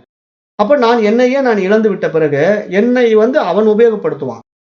இறைவன் உபயோகப்படுத்துறான் இல்லையா? அப்போ அந்த பிரகாசம் நம்ம இடத்துல வெளிப்படுத்து பாருங்க. அது உலகத்துக்கு எப்படியெல்லாம் பயன்படும் நமக்கு சொல்ல முடியாது. அந்த உபகாரம் அந்த வாழ்க்கை முறை என்பது ஒரு ஆனந்த வாழ்க்கையாக இருக்கும். அது வாழுகின்றவர்களுக்கு மட்டும்தான் புரியும். மற்றவர்களுக்கு அந்த வாழ்க்கை புரியாது. வெளியிருந்து பார்க்கிறவங்களுக்கு அந்த வாழ்க்கை வந்து ஒரு வெகுளித்தனமா, ஒரு விளையாட்டுத்தனமா தெரியலாம். அவங்க கண்ணோட்டத்துல. அதுக்கு தான் நான் ஏற்கனவே நெறைய உதாரணங்கள் சொன்னேன். இந்த உலகம்ங்கிற விஷயத்துல வந்து இப்ப நெறைய மகான்கள் எல்லாம் இருக்கக்கூடிய ஒரு வாழ்க்கையை தேர்ந்தெடுத்து வாழுகின்ற அந்த எக்ஸாம்பிள் குடுத்தேன் இல்லையா? சாலை ஆண்டவர்ன்னு ஒரு குழு இருக்கு. அங்க பார்த்தீங்கன்னா, அவங்களுக்கு உலக விவகாரமே தெரியாது. அவங்க வாழுகின்ற வாழ்க்கையிலே ஒரு ஆனந்தத்த அனுபவிக்கிறாங்க. அது மாரி மகா பெரியவாளுடைய குழு இருக்கு. அவங்களும் அது மாரி ஒரு வாழ்க்கைய தேர்ந்தெடுத்து அங்க ஆனந்த வாழ்க்கைய வாழ்றாங்க. அப்ப இது மாரி மகான்களுடைய வழியில தன்னுடைய வாழ்க்கைய இதற்காகவே அர்ப்பணித்துக் கொண்டு வாழுகின்ற வாழ்க்கையில, இந்த உலகமே வேற அவங்களுக்கு. இந்த புற உலகத்துல வந்து என்ன நடக்குது? கற்பழிப்பு நடக்குதா? அங்க போராட்டம் நடக்குதா? அப்படிலாம் பார்க்கவே மாட்டாங்க. ஏன்னா, அதெல்லாம் மனதினுடைய தேவையற்ற விஷய சுகங்கள் அப்படின்னு அவங்களுக்கு புரிஞ்சு போயிட்டதுனால, அந்த விவகாரத்துக்குள்ள அவங்க மனசு போகாம, தன்னுடைய தெய்வீக நிலையிலேயே வாழுகின்ற அந்த வாழ்க்கை முறையில் இருக்கின்ற ஆனந்தம், ஒரு எல்லையற்ற ஆனந்தம். அது அனுபவம் ஆக்கும்போது தான் அது புரியுமே தவிர, நம்ம இந்த மாரி விவகாரத்துக்குள்ள இருந்துகிட்டு இருக்கிற வரைக்கும் அது புரியாது இல்லையா? அதுதான் இங்க நம்ம புரிஞ்சுக்கணும். அப்ப அந்த நிலையில ஜீவன் முக்தின்னு பேரு. வாழும்போதே அந்த ஆனந்தத்தை அனுபவித்துக் கொண்டு, நாம் இந்த உலகில் வாழுகின்ற வாழ்க்கைக்கு பேரு ஜீவன் முக்தி. இந்த உடம்ப நம்ம விட்டுட்டு போனா அதுக்கு பேரு விதேக முக்தி. தேகமற்ற நிலையில மீண்டும் நாம் பிறக்க மாட்டோம். அந்த நிலைய வந்து இங்க சாஸ்திரம் சுட்டிக்காட்டுது. அப்ப நாம நம்முடைய இயக்கத்தோட இந்த உலகத்துல வாழுகின்ற இந்த விவகாரத்தோட நாம் இந்த உலகத்துல காரியம் ஆற்றிக் கொண்டிருக்கோம். அப்படி காரியம் ஆற்றுகின்ற இந்த மனித வாழ்க்கைக்கு வந்து ஞானம் அப்படிங்கிற நிலைய எடுத்துக்கிட்டீங்கன்னா, ஒரு 3 நிலைகள்ல நாம பார்க்கலாம் அப்படின்னு சாஸ்திரம் சொல்லுது. அது வந்து பௌதீக ஞானம், தெய்வீக ஞானம், ஆன்மீக ஞானம் என்று 3 ஞானங்கள் அடிப்படையில இந்த உலகத்த நம்ம கையாள்றோம். இப்ப பௌதீக ஞானம் அப்படிங்கிறது இந்த உலக வாழ்க்கையின் ஒரு தொகுப்பு. இந்த ஞானத்தை கொண்டு வேதங்களின் மூலமாகவும், தர்ம சாஸ்திரங்கள் மூலமாகவும் நாம் பல பயிற்சிகளையும், பாடங்களையும் நம்ம படித்து, அதை உபாசனா மந்திரங்கள், மற்ற தர்மங்கள் படி அந்த வேதத்தில் கூறப்பட்ட அறம் தவறாத வாழ்க்கை, அறம், பொருள், இன்பம், வீடுங்கிற அந்த புருஷார்த்தம் இதையெல்லாம் நாம சரியாக கடைப்பிடித்து நம்முடைய வாழ்க்கையை அமைத்துக் கொண்டு வாழுகின்ற அந்த உயரிய விஷயங்கள், அந்த உயரிய மகத்துவமான தர்மத்தை நாம நடைமுறைக்கு கொண்டு வருவதற்காக தேர்ந்தெடுக்கின்ற இந்த பௌதீக வாழ்க்கையில இந்த மாரி விஷயங்களுக்கு நம்ம முக்கியத்துவம் குடுத்து வாழ வேண்டும் என்று இங்கு சுட்டிக்காட்டப்படுகிறது. ஏன்னா பௌதீகம் சார்ந்த விஷயத்துல இதுக்கு தான் நம்ம முக்கியம் குடுக்கணும். தர்மத்தை தவறக்கூடாது. ஏன்னா புருஷார்த்தத்திலிருந்து நம்ம மீறக்கூடாது. அது இந்த உலகத்துக்கும், நம்முடைய அடுத்த உலகத்துக்கும் சம்பந்தப்பட்ட விஷயம். ஏன்னா நம்ம இதோடு இந்த உலகத்துல விட்டு போக போறதில்ல. நம்முடைய ஆனந்தம்ங்கிற நிலைப்பாடு எப்பயும் நம்மகிட்ட நீடிச்சு இருக்கணும் அப்படின்னா, நம்ம இந்த உலக விவகாரங்களுக்குள்ள இருந்து வெளிய வந்து நாம நம்மள என்ஜாய் பண்ணணும் இல்லையா? நம்முடைய ரியாலிட்டிக்குள்ள நம்ம வாழணும். அப்ப அதுக்குண்டான அட்மாஸ்பியர் கிரியேட் ஆகணும். அதுக்குண்டான ஆனந்தம் நமக்குள்ள நிகழணும். அப்ப இதுக்கான சூழ்நிலையை நம்ம உருவாக்குற அந்த பௌதீக ஞானம்ங்கிறது, நாம் எத்தகைய அறிவை புறத்திலிருந்து பெறுகின்றோம் என்பதில் மிக முக்கிய பங்கு வகிக்கிறது என்று இங்கு சுட்டிக்காட்டுகிறார்கள்.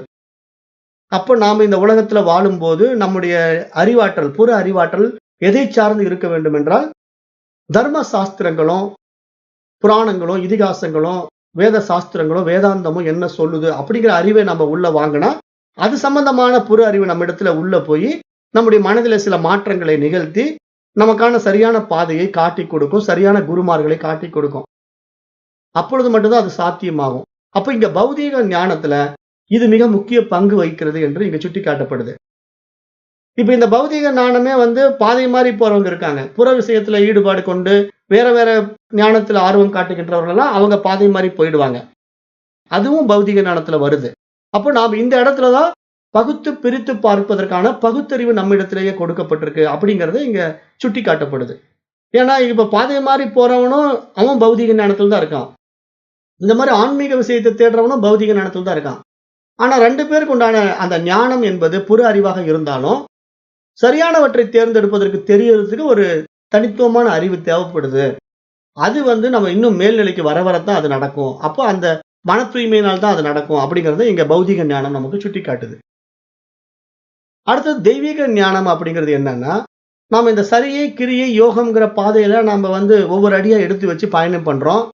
அப்ப நம்ம அந்த நிலையில வந்து நம்ம சரீரத்தால் செய்த சேவைகள் மூலமா நம்முடைய மன தூய்மை நடக்குது. அப்புறம் நம்ம மனதினால் செய்கின்ற கிரியாவுல தியானம், ஜபங்கள் போன்ற விஷயங்கள் மூலமா இன்னும் நம்ம மேல்நிலைக்கு வருகின்றோம். அப்ப யோகத்துக்குள்ள வருகின்ற பொழுது நமக்கு அந்த இன்னும் சில விஷயங்கள் சொல்லிக் கொடுக்கப்படுது. இது மாதிரி நல்ல விஷயங்கள் எல்லாம் நீ எடுத்துக்க. வாழ்க்கையில வந்து நீ இந்த மாதிரி காலையில சீக்கிரம் எழுந்திரிக்கோ. அப்புறம் இந்த மாதிரி மெடிடேஷன் பண்ணு. இந்த மாதிரி நல்ல விஷயங்கள் உணவு முறையிலலாம் இப்படி கொஞ்சம் மாத்திக்கோ. சத்துவ குணத்தை மேலகுகின்ற பாதையில நீ கொஞ்சம் பயணம் பண்ணு. ரஜோ குணத்தை தூண்டுற மாதிரி உணவுகள் எல்லாம் தவிர்த்துடு. தமோ குணத்தை தூண்டுகின்ற விஷயங்கள்ல ஈடுபடாதே. அப்படின்லாம் நிறைய அட்வைஸ் குடுக்கும்.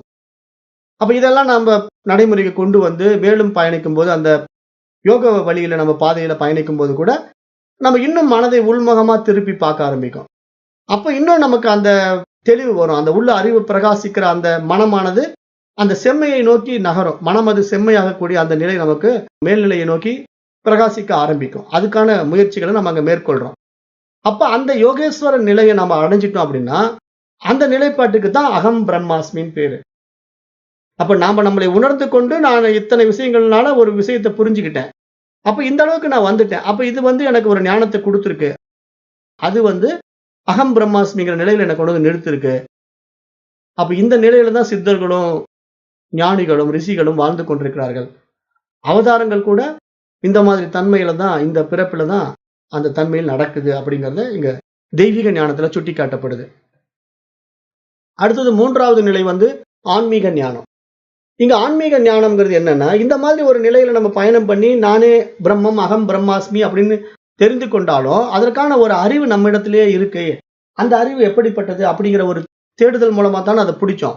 அதுதான் ஆன்மா அப்படிங்கிற ஒரு நிலையில நம்மிடத்துல அது உயிராக இருக்கு, உணர்வாக இருக்கு. அதுதான் எல்லாம் அறியும் அறிவாக இருக்கு. அப்ப அந்த அறிவை நான் இங்க வந்து எப்படி இந்த உலகத்தோட கையாளணும்? அந்த அறிவை வைத்துக்கொண்டு எப்படி நான் இந்த உலகத்தை அணுகணும்?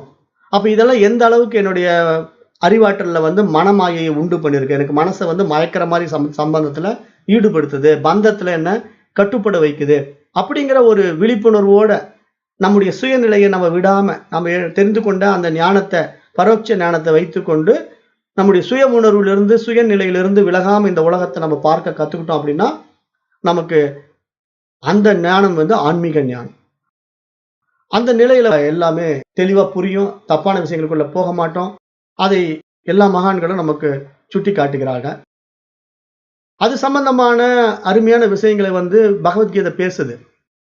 பகவத்கீதை பேசும்போது, பகவத்கீதையில வந்து ஒரு மந்த்ரா இருக்கு. அதாவது ஒரு ஸ்லோகம். 8வது அத்தியாயத்துல 19வது ஸ்லோகம். அது வந்து என்ன சொல்லுது அப்படின்னா, அந்த ஸ்லோகம் பார்த்துடலாம்.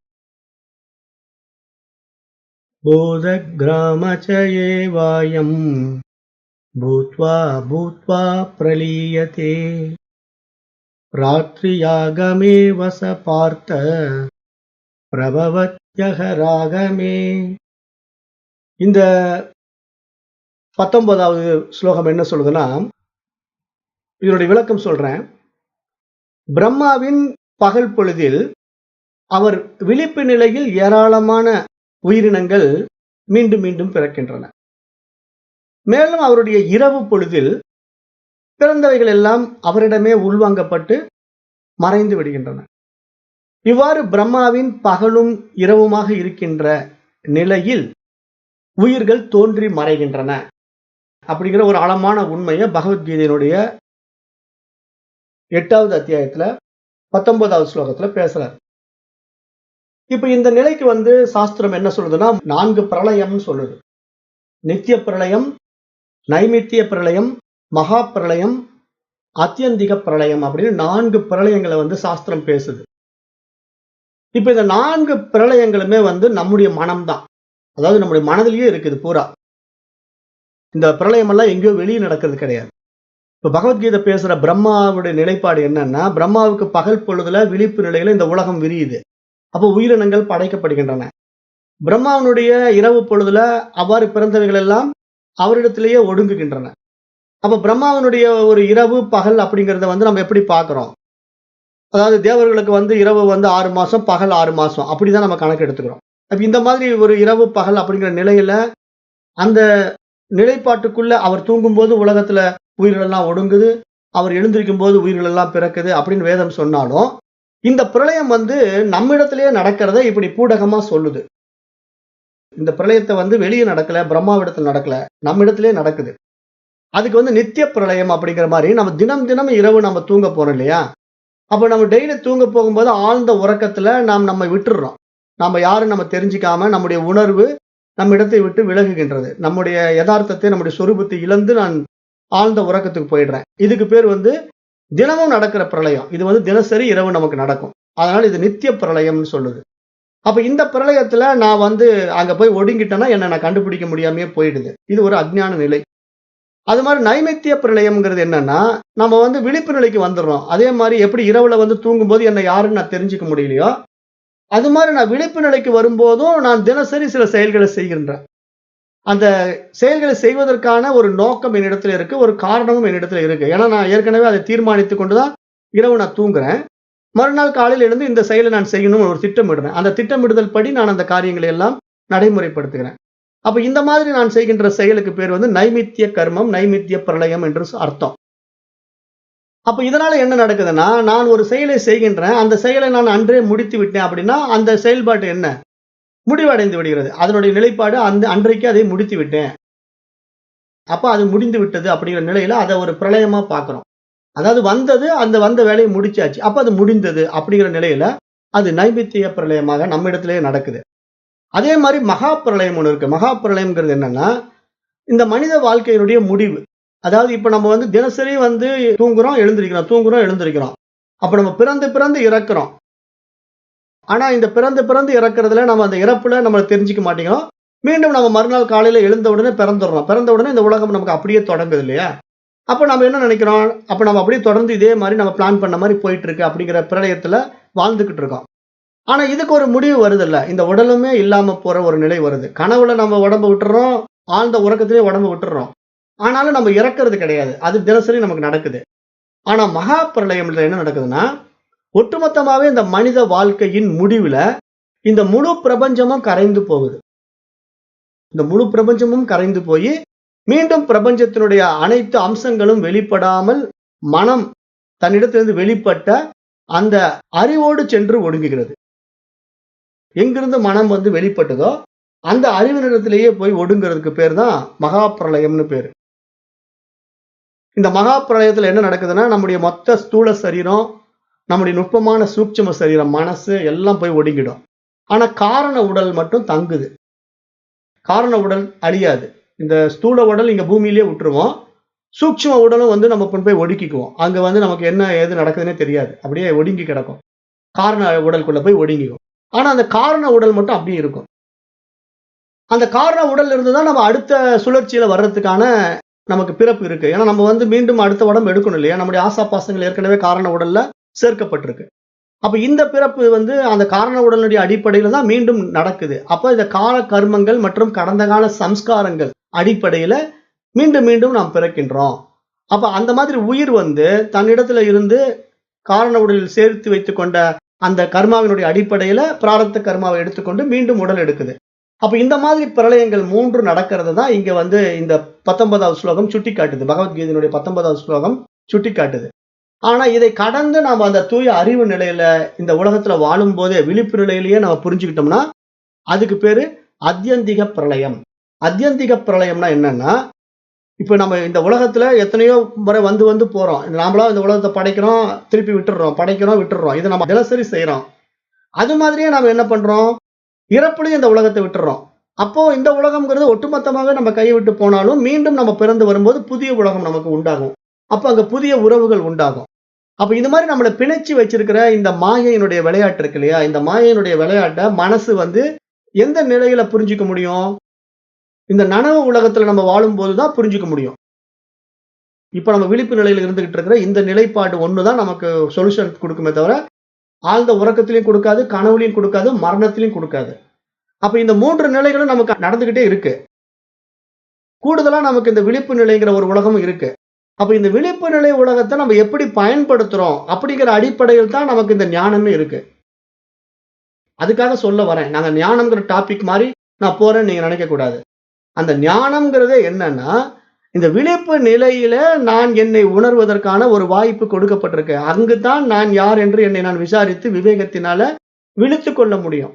அவ்வாறு நான் விழித்துக் கொள்ளும்போது தான் இங்கு என்னுடைய நிலைப்பாடு என்ன? நான் எதற்காக வந்திருக்கிறேன்? இந்த பிறப்பினுடைய நோக்கம் என்ன? அதுல இந்த மகத்தான மனித பிறவியினுடைய மகத்துவம் என்ன? அப்ப இதெல்லாம் நமக்கு புரியும். அப்ப இதெல்லாம் நமக்கு புரிஞ்சு அந்த தெளிவு வந்துவிட்டா, நாம் இந்த பிறப்பு இறப்புங்கிற சுழற்சியிலிருந்து விடுவிக்கப்படுவோம். அப்படி விடுவிக்கப்படுகின்ற நிலைக்கு பேர் தான் அத்யந்திக பிரளயம். இதற்கு பின்னாடி பிறப்பே கிடையாது நமக்கு. இதுக்கு பின்னாடி உடம்பே எடுக்க மாட்டோம். அப்ப இந்த பிரளயம் தான் நம்ம அடையணும். மகா பிரளயத்துல நம்ம போய் மாட்டினாலும் மீண்டும் பிறப்போம். ஏன்னா சாஸ்திரம் இதெல்லாம் தெளிவா சொல்லியிருக்கு. மகா பிரளயத்திலையும் போய் மாட்டினாலும், மகா பிரளயம்னா மரணம்.